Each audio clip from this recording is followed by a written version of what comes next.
Welcome to I'ma Talk About It.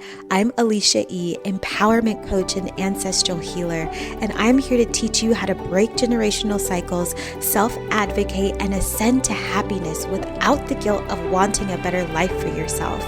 You don't have to choose the same path as those before you. You can choose a better way, your way. Because if we can each heal ourselves today, we can heal the world tomorrow together. Hello, everyone. Welcome back. I am going to share with you a podcast recording that I actually made when I was out and about. I got inspired, so stay tuned. It is not the usual sounds that you will hear, so give me some grace on that. But yeah, I'm going to share some wisdom with you all around ethical spiritual practices and what it's really like to navigate spirituality as a person of color, and what you can do, what we all can do to make sure that going forward we all practice from a place of love instead of a place of appropriation. So here we go. So today I really wanted to talk about spiritual healing and what it can really feel like and what it can really look like as someone from a marginalized group, but even just spirituality as a whole.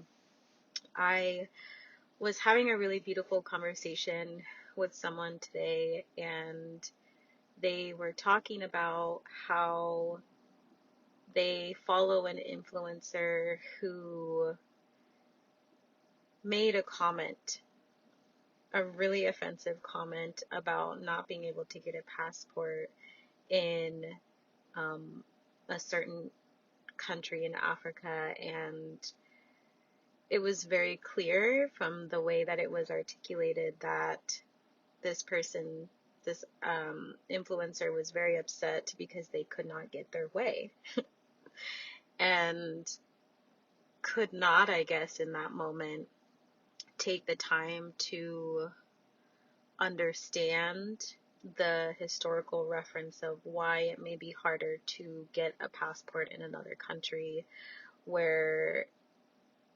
slavery has taken place and the shift in global powers. Like, there's a lot that goes on, and there's a lot of reasons why countries do that. And so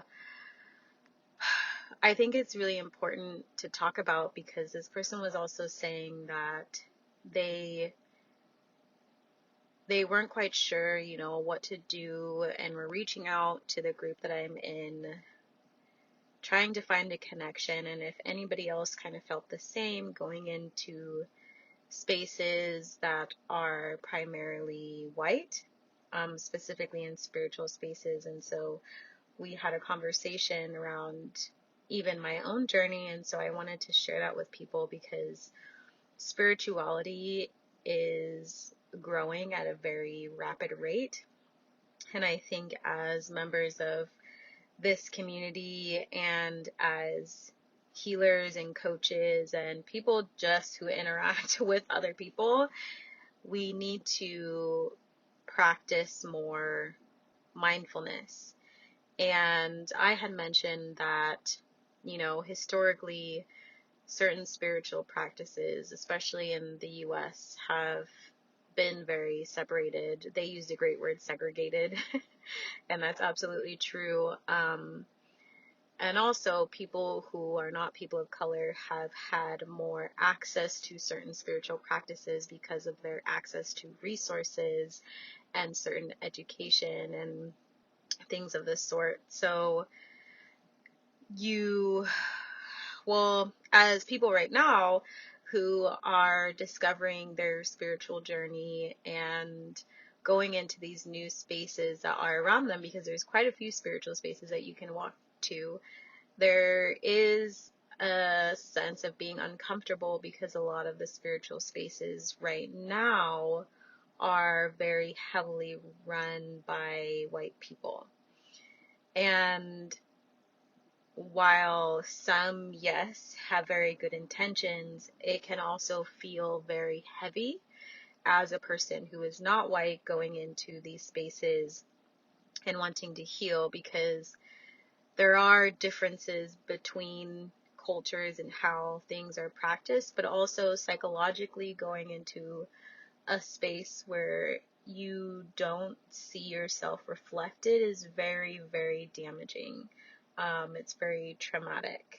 And from my own experience, every time I seem to be the one and only in a situation like that, whether it was at my past jobs or just at a dinner, like I've been to old family dinners when I was in a different relationship, I was always asked to speak on behalf of the Black and African population, right? So we had this conversation as well, and I lended the perspective of, in that moment, I'm very conscious of what's going on, but I'm also highly prioritizing my own psychological safety, my spiritual safety, my mental safety, everything. So when someone asks me a question like that, I take my power back and I will sit there for a moment and ask myself, do I want to lend them a different perspective on what they asked?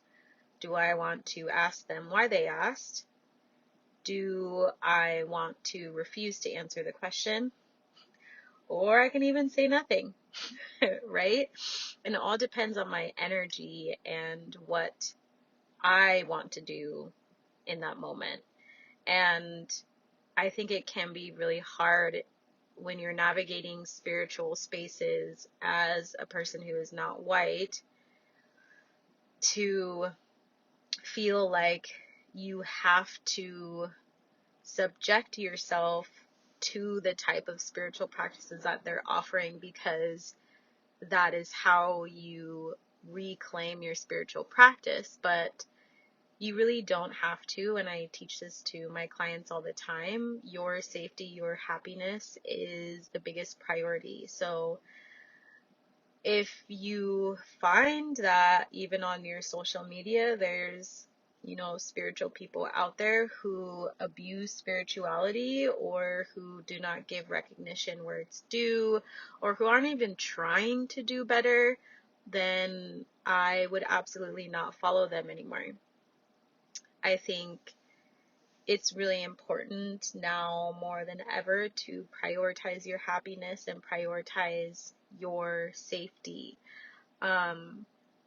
And this person also mentioned that the shift with Pluto and the shift with Saturn is going to bring things to light and shift us into a different stage of spirituality and honesty and humanitarianism. And it's so true. And if you haven't felt that shift yet, it is very much alive and well. But I still think it's important to have a spiritual practice if you do want one, to have one that is rooted in love and equity and understanding. And also, it's perfectly fine to have boundaries within your spiritual practice. Even with the people you surround yourself with, you don't have to be with them all the time, right? And I think there's also a lot of beauty in that. And I think we have a tendency, as this person mentioned, which I loved, to be really comfortable with suffering. And I think it's time that you get uncomfortable with suffering, because it is uncomfortable and you don't have to accept it into your life anymore if you choose not to. Even if the general public or the general world is very much so aligned with their own suffering because it feels comfortable, and maybe they haven't had the tools or the resources or the understanding to know that they are suffering. But if you have that understanding, you can do with that what you want. It's your life. And to coaches and teachers and really anybody, I want you to be really mindful when you're holding space. Like I want every person who is holding space for other people to understand their own privilege, and pay attention to who's in front of you. I know for me, even when I go to spiritual places, or if someone asks me if I want to join, the first thing I do is look at their marketing, and then I look at their mission, like I look at all of it. And you really have to pay attention to even who's following them, because sometimes people, and I've noticed this a lot lately, they want to be inclusive, and so they use inclusive marketing, but then you get there and you're the one and only. I've had that happen recently. And so you really have to be careful, because you also do not want to bait people and project a certain story about your inclusivity and then bring people in and you're really fucking harmful, which happens very easily. So I invite all the spiritual healers, teachers, coaches, tarot readers, like business people, like whoever you are, if you're holding space for other people, be mindful about what you do, because it isn't just about money. It's not just about you and your happiness. It's about everybody. And especially with spiritual leaders, if you are spiritually leading, you need to do your fucking work in terms of being inclusive and giving people recognition where it's due, culture's recognition where it's due.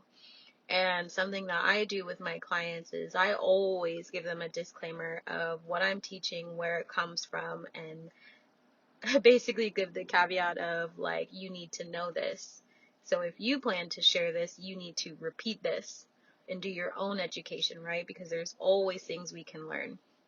And even down to things, like Palo Santo, and how that has been very much so appropriated and used in ways that are just really inappropriate. So taking the time to know where it comes from and to use it correctly. And if, again, you're unclear about it, maybe not using it at all, right? It's not a fucking incense. It's not a perfume. It's a very, very sacred tool.